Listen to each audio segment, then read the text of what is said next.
यहाँ एक शब्द लिखा बेटा मैंने, स्नातक। क्या शब्द लिखा? स्नातक। स्नातक। क्या आप स्नातक का जानते हो? क्या होता है स्नातक का? जिसने बीए कर ली, यानी जिसने बीए की डिग्री हासिल कर ली उसको क्या बोलते हैं? स्नातक। तो इसमें नया क्या है? आप क्या बताना चाह रहे हो? आपको मन में उत्सुकता होगी बेटा, इसके पीछे बड़ी रोचक कहानी है। पहले बेटा आज की तरह से हमारी शिक्षा पद्धति नहीं थी, ये विद्यालय की शिक्षा नहीं थी। पहले क्या होता था कि विद्यार्थी गुरुकुल में पढ़ने के लिए जाते थे।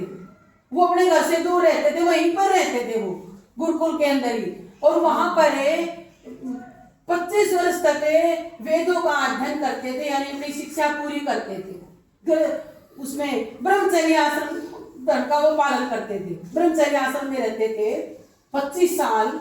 और जब 25 साल में तक उन बच्चों की शिक्षा पूरी हो जाती, उन विद्यार्थियों की जिन्होंने वेद आदि का अध्ययन कर लिया, यानी जो ज्ञान उन्हें प्राप्त करना था अपने गुरुजी से, वो ज्ञान प्राप्त कर लिया, तो उसके बाद उस विद्यार्थी का समावर्तन संस्कार किया जाता था कि विद्या इसकी पूरी हो चुकी है। और समावर्तन संस्कार में क्या होता था कि कई नदियों का जल मंगवाया जाता, उसके अंदर औषधियां डाली जाती, कुछ और सुगंधित पदार्थ डाले जाते, और उस जल सुगंधित जल से उस विद्यार्थी को मंत्रोच्चारण के साथ स्नान करवाया जाता था।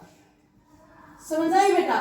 और उसके बाद क्या था कि उसको अनुमति मिल जाती थी कि अब उसका ब्रह्मचर्य आश्रम पूर्ण हो चुका है और अब वो घर जा सकता है, क्योंकि उसकी जो 25 साल की शिक्षा है वो पूरी हो चुकी है। तो उस विद्यार्थी को उसका संबंध जुड़ गया बेटा स्नान से, जिसका विशेष स्नान हुआ उसको स्नातक बोला गया। लेकिन कालांतर में चलते हुए आगे चल करके जो आपने बताया था कि जिसने बीए की डिग्री हासिल कर ली उसको स्नातक है, आज उसको स्नातक कहा जाता है। तो पहले किसको स्नातक कहा जाता था? जब विद्यार्थी 25 साल का हो जाता, वेद आदि का अध्ययन कर लेता, फिर उसका जो समावर्तन संस्कार होता था वहां उसको एक विशेष स्नान करवाया जाता था पहले विद्यार्थियों। उसके बाद वो विद्यार्थी अपने घर जा सकता था शिक्षा पूरी करके, तब उसको बोला जाता था स्नातक। तो ये स्नातक ऐसे बना बेटा, समझ आए बेटा?